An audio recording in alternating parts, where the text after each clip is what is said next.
Disneyland is one of the most popular theme parks in the world, opening for business in 1955, giving fans of the Walt Disney movies direct contact with the characters that they knew so well. Over 100 million people enter into Disney parks the world over every year, often traveling across countries or internationally to do so. Some of these people are lifelong fans of all things Disney, who make a pilgrimage of a sort to Disneyland annually or more often than that, planning their vacations around it. While the parks themselves changed over time, one of the mainstays is the Haunted Mansion, which has existed in Disneyland for over 50 years. With a movie, many comics adaptations, and a Muppet special based on it, the Haunted Mansion is a cultural icon for many. The ride takes you through an old manor that claims to be the home of 999 happy haunts, and, as the story says, there's always room for one more. For most people going through the attraction, it is a delightfully ominous tone setter for what is definitely one of the scarier rides at a Disney park. However, to some Disney fans, they take that statement a bit more seriously.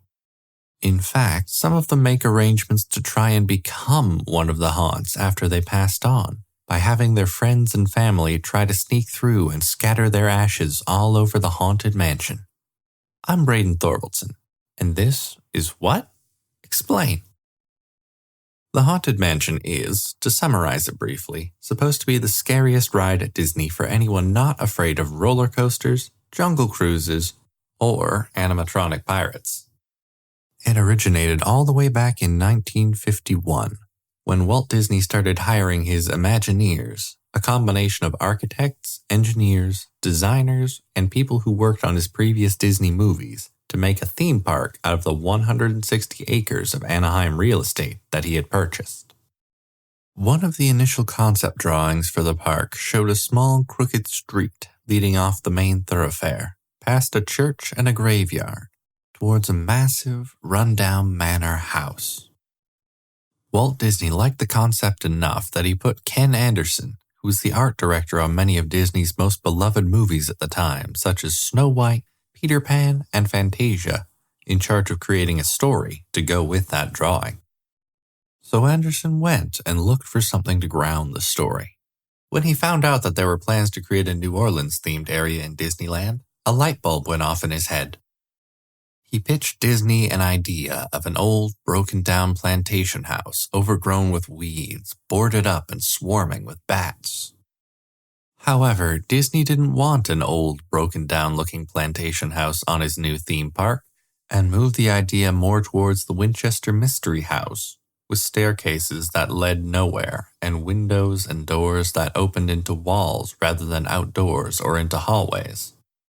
Thus, given his marching orders, Anderson started coming up with potential stories for events that could have happened in that haunted mansion, such as a sea captain that killed his wife, then hung himself, a mansion that would be home to a very unfortunate family, and a wedding attended by as many Disney villains and ghosts as he could shove in.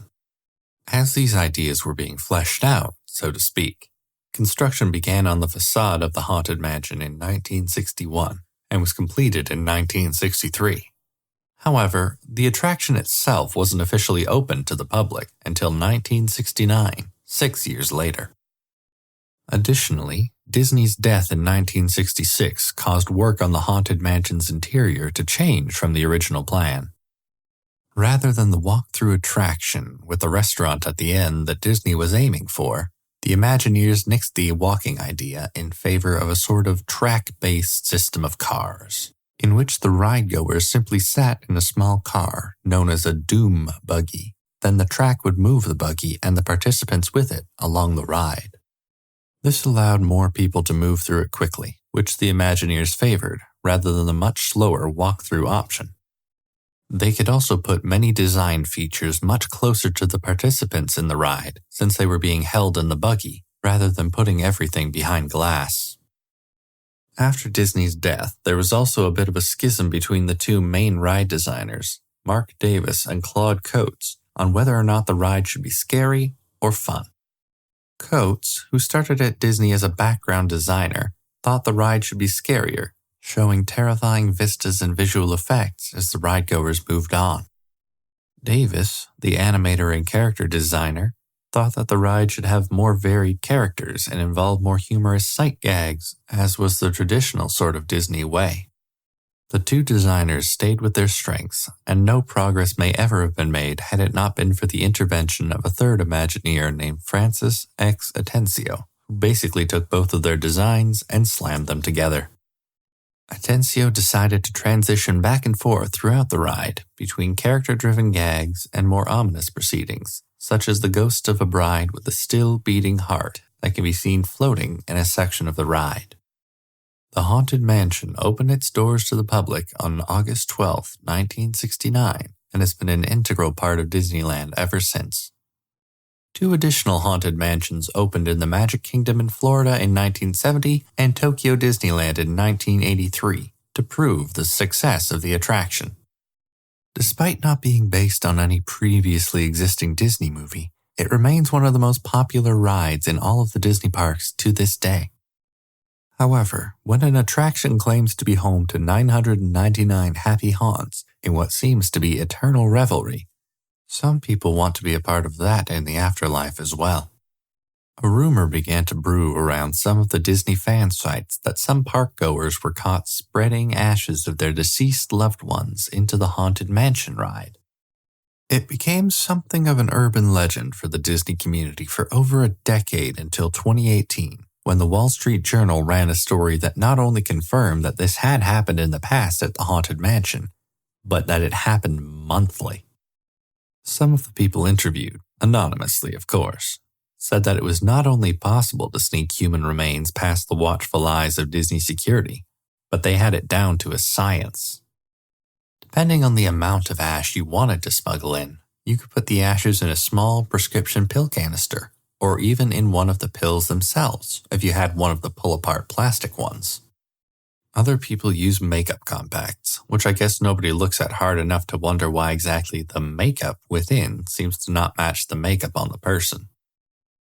For those willing to do a lot less preparation, sometimes a Ziploc bag in the bottom of a purse will do. There can be a more somber case made for why people are smuggling the remains of their deceased loved ones with them into Disneyland. If having your ashes laid to rest in Disneyland is your last request, you love that park, and odds are your family and friends either knew or shared that love as well. This would be their way of taking the deceased to the park one last time and ensuring that some part of them stayed in the place that they enjoyed more than anything. While this is a beautiful sentiment, it does leave two sections out of the equation: the Disney employees that have to clean up said ashes, and all the people also on the ride, who would probably have to walk off and leave if the ride has to be shut down because someone started throwing mysterious powder around.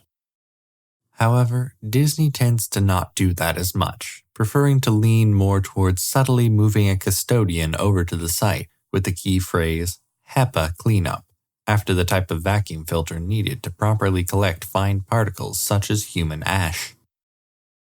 Apparently, this sort of cleanup is a signature part of the Disneyland custodial experience, as ashes are not only spread in the Haunted Mansion, but in the flower beds on Main Street, in the water at Pirates of the Caribbean, and sometimes even in the bay when the fireworks are shot off. That being said, the Haunted Mansion is still far and away the most popular place for people to attempt to put the remains of their loved ones. While there is something to be said for the dedication that people have to Disneyland and the parks therein, it seems a nice thought that they would want to spend eternity in the park that gave them such joy in life. In practice, you should definitely not spread human remains in public places. At best, you are dispersing a potential biohazard into a crowded area that you snuck past security. At worst, Disney has stated that they will call the police on people who are spreading ashes around and have them escorted from the park. Plus, the whole people spreading mysterious powders around public places tends to be regarded rather dimly by the police. In fact, they were called to Disneyland in 2019 regarding a woman who was seen scattering ashes on the Pirates of the Caribbean ride, so Disney very much does not mess around in this regard. Since it is less than a week before Halloween, and nearer to the time of Samhain, where the boundary between our world and the next tends to be at its thinnest, according to Celtic folklore, this is the time when spirits are on everyone's mind. Whether delightful spookiness or straight-up terrifying appearances, 'tis the season for them all to appear, and where one can be closest to those they have lost. However, if you find yourself about to start smuggling the remains of those loved ones through security to spread them in an area that could maybe shut down a large portion of a theme park, maybe, just maybe, reconsider. Happy Halloween, and keep your ashes to yourself. I'm Braden Thorvaldson, and I'll talk to you in 3 weeks. Audio mixing for this episode was done by Craig Murdock, who informs me that I am this pale not because of any vampiric effects, but because I should probably go outside more. If you want to be up to date with all things podcast related, why not follow us on Instagram at WhatExplainCast and on our Facebook page as What Explain Podcast. Don't forget to subscribe to us on Apple Podcasts, Spotify, or wherever you get your podcasts. And if you have some time, please rate and review us. It does help push us to the top of some algorithms, making sure more people can hear the podcast. Thank you to everyone who has rated and reviewed the show already. I really appreciate it. Word of mouth is also immensely helpful. So if you have a friend, family member, or mysterious crying woman that only appears in your house at midnight on the anniversary of her death that you think may like the show, please let them know. Thanks again, and I'll talk to you all in 3 weeks. Bye.